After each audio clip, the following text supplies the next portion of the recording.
You board the plane after a long wait in the departure lounge. The lighting is soft and comfortable for the eyes. The seats are arranged with great precision, and everything is in its place. The floor looks clean, the curtains are folded, and the seats are free of any visible residue. For a moment, you feel as if the plane has just come out of a comprehensive maintenance workshop. But the truth your naked eye cannot see, is completely different. Between the flight that just landed and the flight that will take off shortly, there is a very narrow time window, usually ranging between 30 and 60 minutes, sometimes less at busy airports. The cleaning crew, which may consist of only 2 or 3 people per aircraft, rushes in. They pass quickly through the aisles. They collect the visible trash they see on seats or in aisles. They quickly wipe the floor with a damp cloth. They straighten the seat backs that have moved out of alignment with the row. They adjust the pillows that have fallen. Then they quickly exit to prepare for the next aircraft. There is no time to disinfect the surfaces passengers touch. There is no time for deep cleaning of tray tables or entertainment screens. There is no time even to wipe lavatory handles or flush buttons. What happens between flights is not cleaning, it is a quick tidy up and trash collection only. Let me tell you what scientific studies have discovered about aircraft cleanliness. In 2018, a Canadian study was conducted involving laboratory testing of multiple surfaces inside passenger aircraft. The results were shocking, even to the researchers themselves. The small tray table you fold and unfold, on which you place your food, your phone, your book, and perhaps your face when you sleep. This small table, which no one pays attention to, researchers found more bacteria on it than on subway seats during rush hour. Yes, subway seats on which thousands of people sit daily. The entertainment screen, touched by every passenger on the flight, tapped, pointed at, and fingered to select a movie or music. Researchers found on these screens more bacteria than on airport lavatory door handles. And the seat pocket, that small fabric pocket in front of you, where we put everything, magazines, water bottles, headphones, phones. When researchers opened seat pockets and took samples from them, they found used tissues, food wrappers, stuck candy pieces, and crumbs of old meals. But worse, they found other things they refused to describe publicly. One researcher said in a press interview after the study was published, "If ordinary passengers saw what we find in seat pockets, they would never put their phones in them again. And perhaps they would never fly again." This is not an exaggeration, these are laboratory results. We asked a flight attendant who has worked for 15 years on various aircraft. We asked her, "Where do you personally sit on your flight when you are traveling as a regular passenger?" She laughed, then said seriously, "I never put anything in the seat pocket. And I never eat from the tray table before I wipe it myself with disinfectant wipes." We asked her, "Why?" She replied, "Because I know what this table has seen on previous flights. It has seen spilled meals, children's feet stretched onto it, diapers changed on it in desperate situations by some mothers. It has seen tissues from coughing and sneezing. It has seen everything you do not want to know." Then she added, "And the seatbelt? Do not touch it with your hands and then eat. On every flight, hundreds of hands fasten and unfasten this belt. And no one cleans it between flights, ever. No one." And there is something else no one tells you about cleanliness on board. The hot water flight attendants use to prepare coffee and tea. This water does not come from a pure, sterile source, nor from bottled water. It comes from large tanks installed in the belly of the aircraft, under the cabin floor. These tanks are filled at airports by special carts. They are emptied at airports too. But the real question, when are these tanks cleaned? Have you ever seen a team clean an aircraft water tank? I have never seen that, and probably you have not either. Aviation safety experts strongly advise: drink only bottled water in sealed bottles. Do not order coffee, tea, or hot soup. Not because airlines intentionally provide a bad product, but because the old water pipes and tanks that are rarely cleaned may be older than the aircraft itself. These pipes accumulate sediment and bacteria over time, and hot water, instead of killing germs, may transfer them to you. Of course, this does not apply to all airlines to the same degree. Major Gulf airlines, such as Emirates and Qatar Airways, have much higher standards. But on long economy flights, especially with low-cost airlines, be very careful. But there is good news. The air you breathe on board is cleaner than what you breathe in your office or at home, most likely. Most modern aircraft are equipped with HEPA air filters, high-efficiency particulate air. These filters remove 99.97% of particles suspended in the air. Any particle size 0.3 microns or larger, including bacteria and most viruses. The cabin air is completely exchanged every 2 to 3 minutes. Aircraft air, when the filtration system is working at full capacity, is cleaner than the air in crowded offices, and cleaner than the air in hospital waiting rooms. So why do people get sick after flying? Not because of the air, but because of touching, and because of sitting very close to people who may be sick.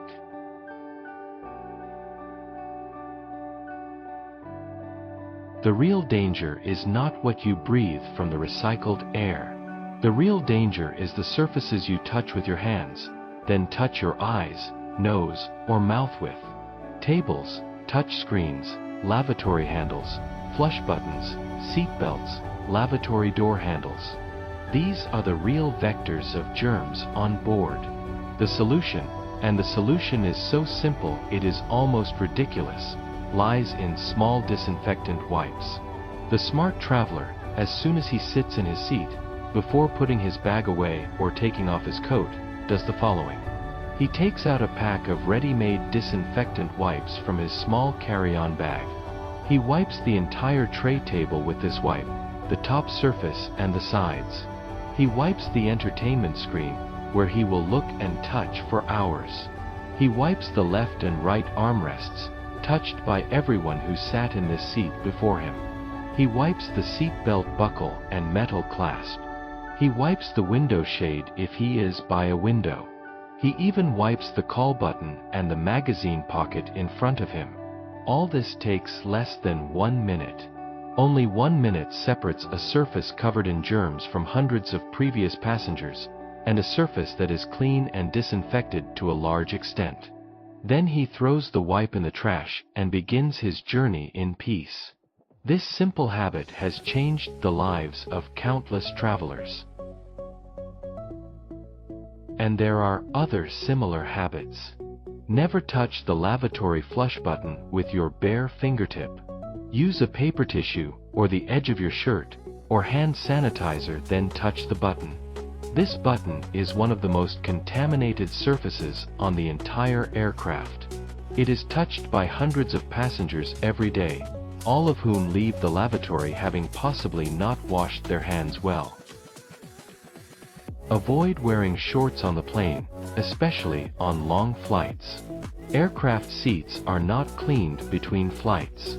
The fabric covering the seats absorbs sweat, oils, and germs from thousands of passengers. More fabric covering your legs means more protection. Never lean your head against the aircraft window, no matter how tired you are. The window looks like clean, shiny glass, but it carries hair oils and skin germs from hundreds of passengers who leaned against it before you. If you need to lean, bring your own neck pillow. Blankets and pillows distributed by flight attendants, especially in economy class, are not washed between every flight. This is a painful truth, but it is real. On short and medium flights, the time between flights does not allow for washing and drying hundreds of blankets and pillows. So, blankets are folded and put back in their plastic bags, and distributed to the next passengers as they are. Some airlines may change blankets once a day, or once every 2 or 3 flights. But many do not. The smart traveler either brings a small foldable blanket from home, or puts his own pillowcase over the plane's pillow. Do not go to sleep with your face directly touching a pillow whose last wash date you do not know. Good habits do not stop at personal hygiene. Use the lavatory in the first 30 minutes of the flight, immediately after the seatbelt sign is turned off and the plane takes off. Why? Because after 30 minutes, food and drink service begins. Passengers will line up in the aisles and in queues in front of the lavatories. You will wait 10 minutes or more to enter the lavatory. In the first 30 minutes, lavatories are almost empty. Moisturize your skin continuously on the plane. Cabin air is very dry. Severe dryness may cause chapped lips, dry eyes, and skin irritation. Some professional travelers carry a small bottle of thermal water spray. They spray their face every hour or 2. This light mist rehydrates the skin and reduces fatigue caused by dryness. Avoid carbonated drinks on the plane completely. The gases in these drinks expand at high altitudes. They may cause bloating, trapped gas, and uncomfortable pain. Choose water, natural juices, or hot drinks made with bottled water only. You have probably seen that scene 1,000 times. The passenger who takes off his shoes as soon as he sits in his seat. He stretches his bare feet, or in thin socks, onto the opposite seat, or onto the bag in front of him, or into the aisle. This behavior may seem comfortable to its owner, but it is strongly rejected by the flight crew, and by the passengers sitting next to him as well. Why? First, because the plane is a public place. Just as you would not take off your shoes in the subway, or on the bus, or on the electric train, or in a crowded cinema, do not take them off on the plane. The floor may be very dirty. Many people have walked on it with their shoes that entered wet lavatories, rainy streets, and city sidewalks. The toilet may overflow sometimes, and cleaning liquids may leave residue. Second, the smell. You may not smell your own feet. You may be used to it, or you may not smell it due to a stuffy nose, or because you do not smell yourself. But others smell it. In a tight, enclosed space, with air recycled every 2 minutes, the smell spreads quickly and affects everyone's experience. One passenger taking off their shoes can ruin an entire flight for 100 passengers sitting near them. Third, in an emergency, in the event of an emergency landing, in the event of rapid evacuation of the plane, you will need to get up, walk, run, jump, and descend an evacuation slide. Bare feet or thin-socked feet are not ready to run on broken glass, sharp metals, or hot or cold surfaces. Leave your shoes on your feet. Take them off at home, not on the plane. Third secret, avoid strong-smelling foods on the plane. There is no written law preventing you from bringing your favorite food onto the plane. But there is an unwritten law called respect for those sitting next to you. There are types of food with very strong smells, lasting for hours, and difficult to remove from the air. Fish, especially canned or pickled tuna, has a pungent and lasting smell. Chicken with spicy sauces, garlic, and onions. The smell of garlic fills the cabin and clings to the curtains. Kimchi, the spicy fermented Korean pickle, has such a strong smell that some Korean airlines ban passengers from opening containers of kimchi they bring from home. And boiled eggs, the sulfur smell from boiled eggs does not disappear quickly, and may linger for hours. You may love these foods. You may consider them part of your culture, or your daily routine, or your favorite meal. But your neighbors on the plane will not love them. In a tight space, with exchanged breaths and recycled air, the smell of your food will become everyone's smell. Respect those sitting next to you. Eat your light, low-odor food on the plane. Cold sandwiches, fresh fruit, dry crackers, yogurt. And leave strong-smelling foods for later, after you get off the plane. Fourth secret, do not be aisle lice.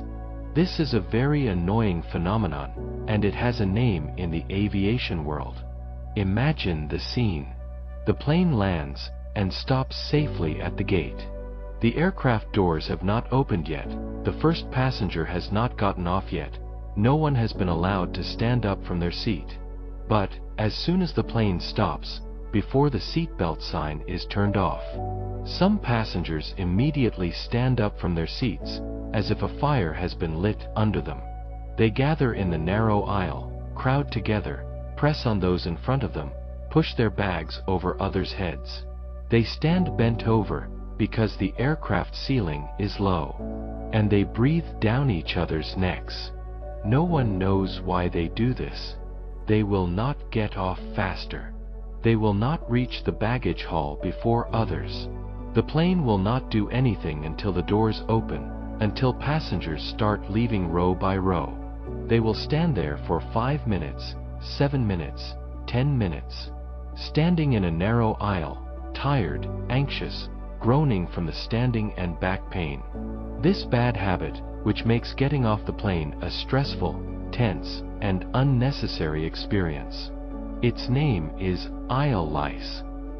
Do not be one of them. Sit, relax, wait your turn. Your row will come, the plane door will open, passengers will leave. When your row's turn comes, stand up quietly, and leave without pressure, pushing, or crowding. Everyone will reach the baggage hall in the end. Whether you stood in the aisle early, or sat in your seat quietly, or were the last one off, everyone arrives. There is no benefit to the extra fatigue. These rules, these habits, these small secrets, they may seem simple, and may seem unimportant to some, but together, they are what make the difference between an ordinary passenger and a cultured passenger, between a traveler who annoys those around him, and a traveler who respects and is respected, between a tiring and tense journey, and a smooth and comfortable journey for everyone. The sky accommodates everyone, but it accommodates even more those who know how to travel.